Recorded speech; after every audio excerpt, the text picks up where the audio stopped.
প্রধানমন্ত্রীর মেয়ের বিয়ে, সেই জন্য এটাকে অত্যন্ত গর্জিয়াস এবং লাক্সারিয়াস করা হয়েছে। আপনারা দেখবেন ভিতরে অনেক কিছু। আসসালামু আলাইকুম সুপ্রিয় দর্শক শ্রোতা, এটি একটি প্রধানমন্ত্রীর মেয়ের বিয়ে। এখন প্রশ্ন হলো, কোন প্রধানমন্ত্রীর মেয়ের বিয়ে, কোন দেশের প্রধানমন্ত্রীর মেয়ের বিয়ে, সেগুলোর উপরে বিস্তারিত আলোচনা করব, আপনারা দেখতে পাবেন।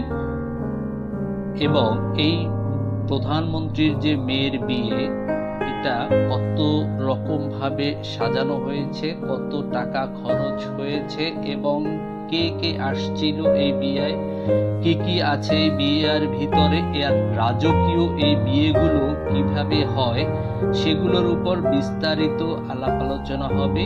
এবং আপনারা দেখতে পাবেন সে এক এক করে যে এটা কত টাকা যে তারা খরচ করেছে, সেগুলো আমি একদম পুঙ্খানুপুঙ্খানুরূপে সবকিছু তুলে ধরছি আপনাদের মাঝে, আপনারা দেখতে পাবেন।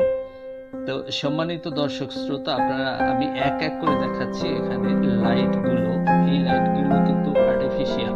যে হোটেলে বিয়ে হয়েছে সেই হোটেলের লাইট না, তারা স্পেশালি লাইট বসিয়েছে। তারা স্পেশালি যে সিঁড়িটা দেখতে পাচ্ছেন, এটা কিন্তু তারা আর্টিফিশিয়াল, এটা স্পেশালি করা হয়েছে। এরকম আলাদাভাবে ডিজাইন করে তারা এই সিঁড়িগুলো তৈরি করেছে।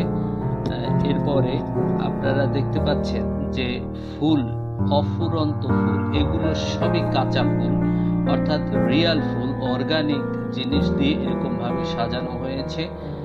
আপনারা দেখতে পাচ্ছেন অফুরন্ত ফুল দিয়ে সাজানো হয়েছে এবং সেটা কত রকমের যে ফুল আছে এখানে, সেটা আপনারা দেখতে পাচ্ছেন।